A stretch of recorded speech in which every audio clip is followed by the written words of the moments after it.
मुख्यमंत्री नायब सिंह सैनी ने चौधरी चरण सिंह हरियाणा कृषि विश्वविद्यालय हिसार में विश्व उद्यमिता दिवस पर हुए कार्यक्रम में कई घोषणाएं की। राज्य में युवा उद्यमियों को प्रोत्साहित करने के लिए महत्वपूर्ण कदम उठाते हुए मुख्यमंत्री नायब सिंह सैनी ने हरियाणा राज्य उद्यमिता आयोग की स्थापना की घोषणा की। उन्होंने इस बात पर जोर दिया कि सरकार हरियाणा को देश का नंबर 1 स्टार्टअप हब बनाने के लिए प्रतिबद्ध है, जिसका लक्ष्य राज्य में स्टार्टअप्स की संख्या को 3 गुना करना है।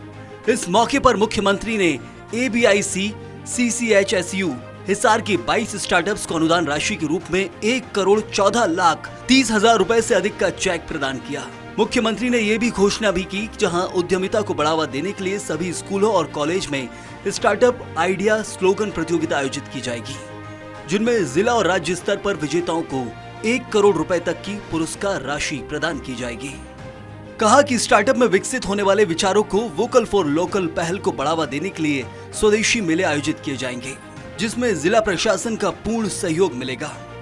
सीएम नायब सिंह सैनी ने कहा कि राज्य सरकार निजी निवेशकों को एक फंड ऑफ फंड बनाने के लिए प्रोत्साहित कर रही है, जो स्थानीय स्टार्टअप्स में निवेश करके हरियाणा को नवाचार और उद्यमिता का एक प्रमुख केंद्र बनाएगा। गर्व की बात है कि हमें गुरुग्राम आज IT सर्विसेज और स्टार्टअप्स का एक वैश्विक केंद्र ये बन चुका है। हमने प्रदेश में स्टार्टअप्स की संख्या को 3 गुना बढ़ाने का लक्ष्य रखा है, जिसका मैंने जिक्र भी किया है कि हमने अब के बजट के अंदर जो फंड वो रखा है, उससे हमने ये भी लक्ष्य रखा है कि हमारे हरियाणा में 3 गुना ज्यादा ये स्टार्टअप इस वर्ष वो रहेंगे। उन्होंने घोषणा की कि राज्य के प्रत्येक जिले में PPP मॉडल के तहत उत्कृष्टता केंद्र स्थापित किए जाएंगे। इसके अलावा मुख्यमंत्री युवा कौशल सम्मान योजना में 2000 स्नातक और स्नातकोत्तर छात्रों को विभिन्न उद्योगों में इंटर्नशिप के मौके प्रदान किए जाएंगे। साथ ही 10,000 रुपए का मानदेय भी दिया जाएगा। सीएम नायब सिंह सैनी ने कहा कि राज्य सरकार विश्व कौशल ओलंपिक में हरियाणा के पदक विजेताओं को 10 लाख रुपए तक के नगद पुरस्कार प्रदान करेगी। जो लोग अपना खुद का व्यवसाय शुरू करना चाहते हैं, वो 10 लाख रुपए की अतिरिक्त वित्तीय सहायता के पात्र होंगे। सरकार के प्रयासों के परिणाम अब स्पष्ट रूप से दिखाई दे रहे हैं। कहा कि वर्तमान में हरियाणा में 9,000 से ज्यादा मान्यता प्राप्त स्टार्टअप्स हैं।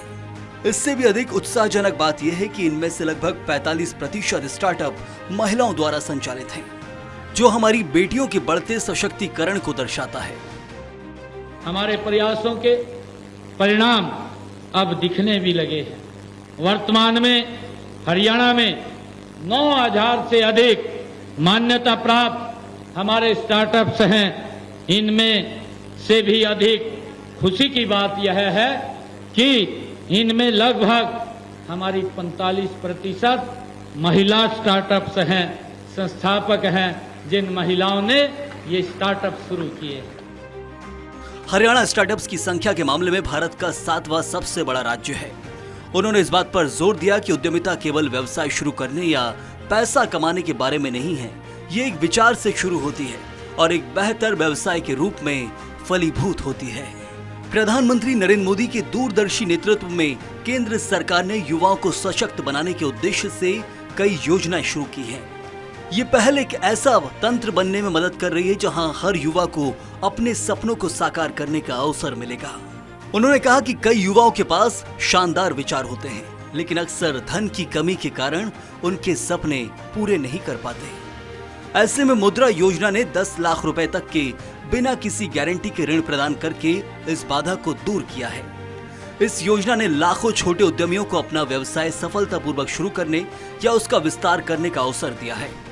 इसी को देखते हुए अटल नवाचार मिशन के तहत स्कूलों और कॉलेजों में अटल टिंकरिंग लैब स्थापित की जा रही है। राष्ट्रीय शिक्षा नीति 2020 को लेकर मुख्यमंत्री का कहना है कि राष्ट्रीय शिक्षा नीति 21वीं सदी की आवश्यकताओं को पूरा करने के लिए तैयार की गई एक दूरदर्शी पहल है। इसमें प्रवेश और निकास के कई विकल्प, कौशल आधारित पाठ्यक्रम और प्रौद्योगिकी संचालित शिक्षा प्रणाली शामिल है। वहीं ये नीति युवाओं को सीखने और अपनी रुचि के अनुसार अपने करियर को आकार देने की स्वतंत्रता प्रदान करती है। कहा कि इस वर्ष के अंत तक इसे हरियाणा में पूरी तरह से लागू कर दिया जाएगा। इस मौके पर सीएम ने सभी छात्रों, शिक्षकों और उद्यमियों से एक दूसरे का सहयोग करने, मजबूत नेटवर्क बनाने और सभी के साथ नए अवसरों को साझा करने का आग्रह किया है। Bureau report, Swaraj express.